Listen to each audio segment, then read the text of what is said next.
मैं साईं पूजा चैनल से उषा जोशी श्री कृष्ण जन्माष्टमी की आप सभी को हार्दिक हार्दिक बधाइयाँ देती हूँ और प्रभु से प्रार्थना करती हूँ कि आपका हर पल हर क्षण देवाशीष से बीते और आप प्रसन्न रहें।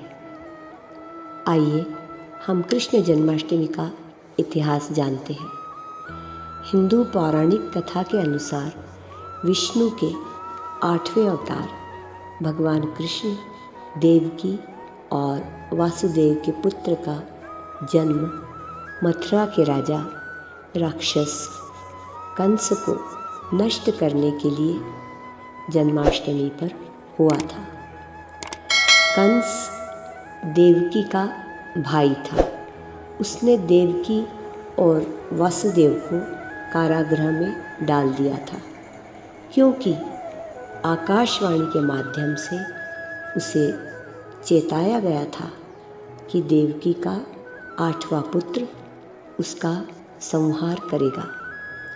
अतः कंस देवकी के हर बच्चे की निर्ममता से हत्या कर देता था। परंतु जब 7वां बालक बलराम के रूप में उनके गर्भ में आया, तब वह भ्रूण रहस्यमय तरीके से रोहिणी के गर्भ में स्थानांतरित हो गया और उनके 8वें बच्चे का जन्म हुआ। तब पूरा महल गहरी नींद में सो गया। यह बड़ा जादुई तरीके से हुआ था। सारे जेल के दरवाजे खुल गए और वासुदेव ने बच्चे को बचाकर वृंदावन में ग्वालों के राजा नंद बाबा और माँ यशोदा के घर पहुंचा दिया। उसी समय यशोदा ने एक कन्या को जन्म दिया था। वासुदेव ने बच्चों का आदान प्रदान कर उस कन्या के स्थान पर कृष्ण को सुला दिया और कन्या को लेकर वापिस कारागृह लौट आए। जब दुष्ट कंस ने बच्चे की जन्म की खबर सुनी, वह कारागृह में दौड़ा दौड़ा आया और बच्चे को पकड़कर ज़मीन पर पटक दिया।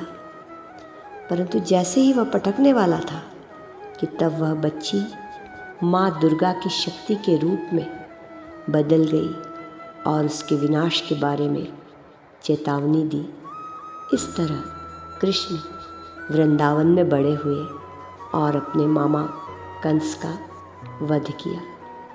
इस त्यौहार को देवत प्रेम के प्रतीक के रूप में भी मनाया जाता है। कृष्ण की लीलाओं में एक लीला यह भी है कि वर्षा के देवता इंद्र के प्रकोप से बचाने के लिए भगवान कृष्ण 7 दिनों तक अपनी छोटी उंगली पर गोवर्धन पहाड़ को उठाए रखे थे। इस दौरान उन्होंने कुछ भी नहीं खाया, क्योंकि कृष्ण 8 बार भोजन करते थे। इसलिए 7 दिनों के बाद उनके भक्तों ने 56 प्रकार के भोग उन्हें अर्पित किए, अर्थात 7 गुणित 8 बराबर 56। तो इस प्रकार कृष्ण को 56 भोग लगाया जाता है। यही कहानी है इसके पीछे। भगवान कृष्ण अभी कहाँ रहते हैं? तो मान्यता के अनुसार वे गोलोक में निवास करते हैं और अपने चतुर्भुज रूप में विष्णु के रूप में बैकुंठ में निवास करते हैं। भगवान कृष्ण का संदेश था कोमलता, धैर्य, करुणा और प्रेम। भगवान कृष्ण को बांसुरी किसने दी? यह भी एक सोचने वाली बात है। तो ब्रह्म संहिता में बताया है कि भगवान शंकर और माता सरस्वती ने उन्हें बांसुरी उपहार के रूप में दी थी।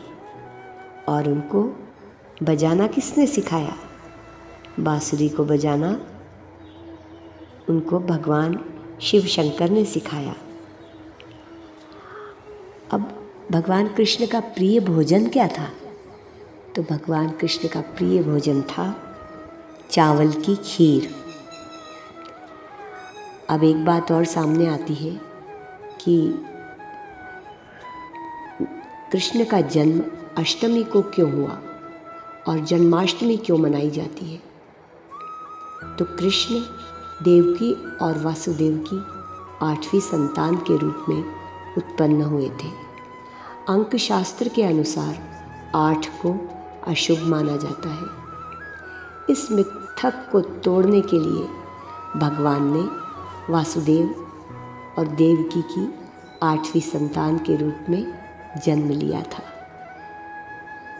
तो जब भी हमें किसी अंक के प्रति दुविधा हो तो एक बार प्रेम से जय श्री कृष्ण बोल दीजिए। सारी दुविधाएं, सारे शगुन अपशगुन सब खत्म हो जाएंगे। तो एक बार प्रेम से बोलिए जय श्री कृष्णा, जय श्री राधे वल्लभ। यही मैं अपनी बात को विराम देती हूँ।